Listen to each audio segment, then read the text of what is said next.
What's up, y'all? We back with another video. And in this video, we're going to be talking about what is the difference between a hot and a cold wallet, right? So, in I think I've had like another video up here where I talked about what a or not what, but how to secure your Bitcoin, right? And in the video, I showed you guys how to buy Bitcoin, how to move it from an exchange to your to your hot wallet. I never showed you guys what the difference is between a hot and a cold wallet. So in this video, I'm going to show you what that is. All right, so here we have we have a CoinKite, right? And so CoinKite, they are a company that specializes in creating the infamous Coldcard or the MK4, right? As you can see on the screen, right? So here we have, this is a, it's not a cold wallet, right? Don't look at it like that. This is a hardware wallet, right? So Coldcard, Treasure, Ledger, these are all hardware wallets, right? And so they are literal devices that you can use to store your Bitcoin on them, right? And so the way they work is you obviously buy either a Coldcard or MK4 or whatever, or a Ledger or Treasure, whatever device you buy, right? And then from there, you just you hook it up to your Sparrow. So after you buy the Coldcard or the Ledger or the Treasure or whatever it is you buy, you want to hook it up to your interface, right? So think of this as your way to access your wallet, basically, right? Let's look at it like that. So if you wanted to connect your hardware wallet, like your Treasure or your Ledger or your Coldcard, even your SeedSigner, to your Sparrow wallet to access the interface, right? To access your actual wallet, right? To view your transactions, to view your send and receive or your addresses or UTXOs, even your settings, you could do that through SeedSigner or through Sparrow. Sparrow is your interface to do all of that, to access your funds, to see them, to send and receive, all of that, right? In order to do that, you would go to Connect Hardware Wallet. And from there, you could scan it. Obviously, there's no hardware wallet connected, so it's going to say that it failed, right? Because it couldn't find anything. I don't have it plugged into my computer, so therefore it can't access my wallet. The best method to do this is to do this through an air-gapped hardware wallet. And so essentially what an air-gapped hard wallet is a wallet that is not connected to another device, right? And so again, for my paranoid folks out there, remember, only the paranoid survive. But for my paranoid folks out there, this is great for you because say you believe that maybe somebody is spying on your computer, or there's some sort of, you just don't want your computer, you don't want your Bitcoin money to be connected to the internet at all. You don't want it to be connected to the internet at all in no way, shape, or form, right? So what you would do is you would go to your Coldcard, or you would go to your Jade or your Keystone or your Crux or your Passport or Sato chip or your SeedSigner, and you would scan. Well, it's not gonna let me do it right now because my camera doesn't work up here. But you would scan it, right? You would scan the QR code that you pull up on your actual device, right? On this device, scan it in the camera, and it will import your wallet into your actual Sparrow.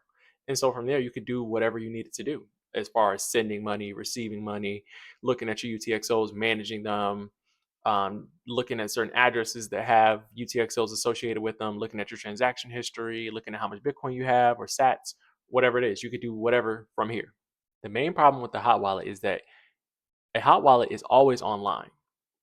And that poses a security threat or risk to your Bitcoin because, say, for example, somebody gets on your computer somehow, some way, and they see your wallet open with your entire stack of Bitcoin up there. They could send that Bitcoin to wherever they want it to, whenever they want it, because it's technically not secured. So, therefore, hot wallets are for temporary storage only, right? Say, for example, you're sending Bitcoin from, you're doing a swap. We'll talk about swaps later on in on this YouTube, but say you're doing a swap from your Lightning to your, you want to get it to your cold storage. You would maybe swap it to some cash hot wallet, and then from the hot wallet send to your cold storage. Or say you just need to keep it on this wallet, or you're testing or doing whatever. Hot wallets are for temporary storage. They're not meant to keep your entire stack of Bitcoin. Your entire stack of Bitcoin is literally all the Bitcoin you have saved up. And longer term storage would be cold storage, meaning that you would have a hardware device that you use, or multiple hardware devices that you use, make up a multi-sig wallet, and you would send all of your Bitcoin to that wallet, and you use it as cold storage, meaning that you don't access it all the time, right? And a very important thing to remember is that when you do this, you are backing up those seed phrases in metal, or you have some sort of digital backup, which a lot of people don't recommend, but it's not that bad to have. Digitally back it up somewhere secure, like back it up in like a Tails OS sort of environment or some sort of offline password manager, whatever. Back it up multiple ways and store it in multiple different locations in case something bad happens. Those are a lot of the differences between a cold wallet and a hot wallet. And I just explained a hardware wallet to you guys and how you use a hardware wallet for cold storage, right? So now what? You want to buy a hardware wallet, right? So what do? Go to the site. I'll paste it in the link below. Coinkite.com, store.coinkite.com, right? And so from this site, you can see all of their stuff. They have the MK4, they have packs of the MK4, the Coldcard Q, or basic bundle, which comes with two micro SD cards. They even have some packs that come with two MK4s, two micro SD cards, a whole bunch to do like the metal seed phrases stamp that I told you guys to do, and also a cold power adapter. So, and I mean, they have like so many different sorts of products up here. They have the multi-sig bundle. Multi-sig is also, if you guys really want to secure your Bitcoin and you want to take these steps, I'm gonna make a video about like securing your Bitcoin and like the steps and layers and really get into detail about it. But multi-sig is not probably, multi-sig is the best way to secure your Bitcoin because essentially what it is, and I'm explaining it in the most simplest terms, is put it like this. You have three keys to one door, right? You have, and in terms of like, elaborating a little more, those three keys are your private keys. They're your seed phrases, right? So say you have three code cards. Each code card generates a private key. Now, what you do is you take those three private keys and you make one wallet, right? Where if you want to send Bitcoin from that wallet, you need the approval of two out of three of those private keys to do so. So you would need two of those code cards out of three in order to send the Bitcoin. Is that simple? Is that easy? That's it. That's all it is. And you can do this. You don't have to do it with three straight code cards. You could do it. You could use a code card, a seed signer, and a treasure. And those three hardware wallets that generated a seed phrase for you they could make up one multi-sig wallet for you. That's how that works.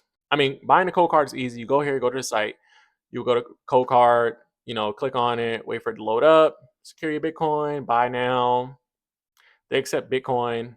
So you could either buy a cold card or MK4, or you could buy some sort of package or whatever it is you wanted to buy, right? I recommend the Coldcard Q because the screen's a little bigger. And I mean, to me, I like it.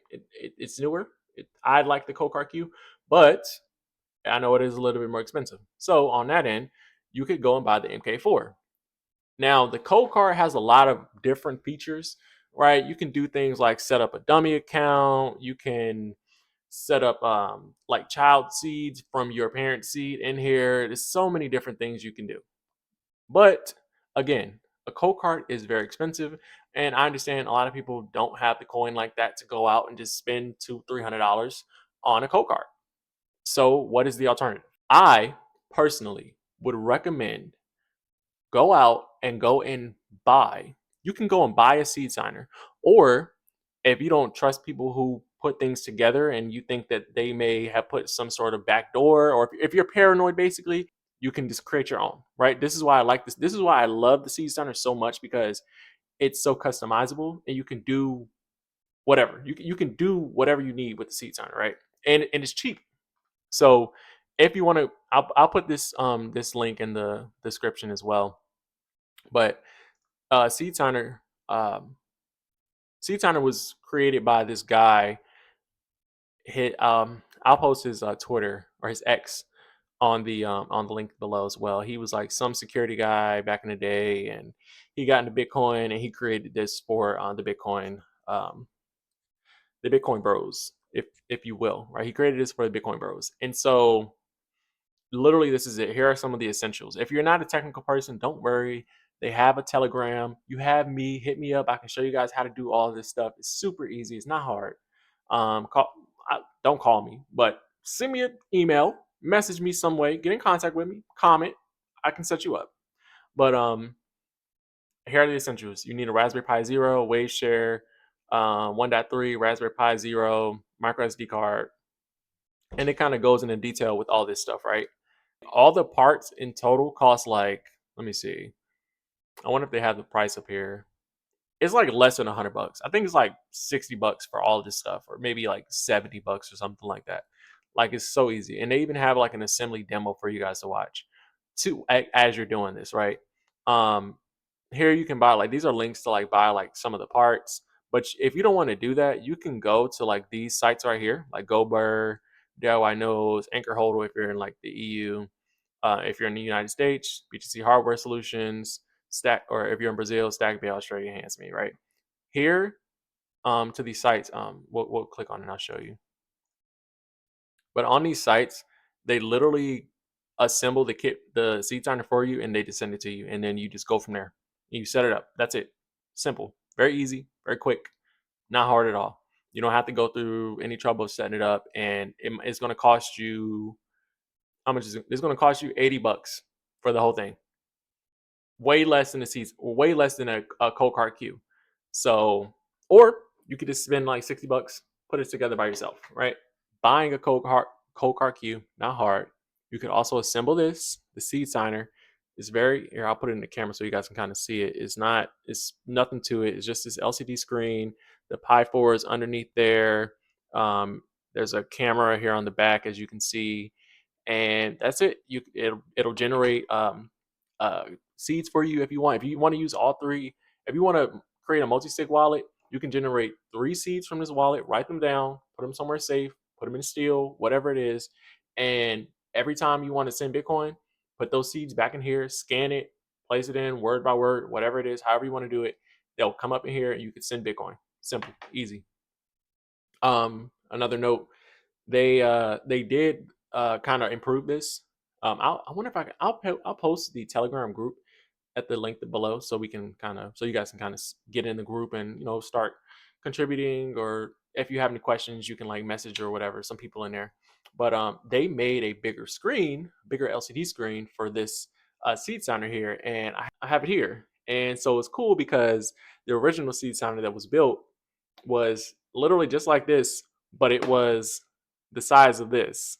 So it was a Coke. It was a not a Coke card. It was a peel, an orange peel, but it was small and the screen was way smaller.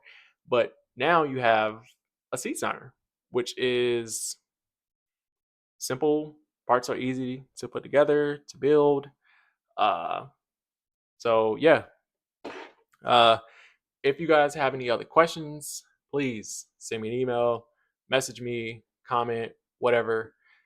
So yeah, if you do enjoy these videos, please, please, please like, subscribe, and comment.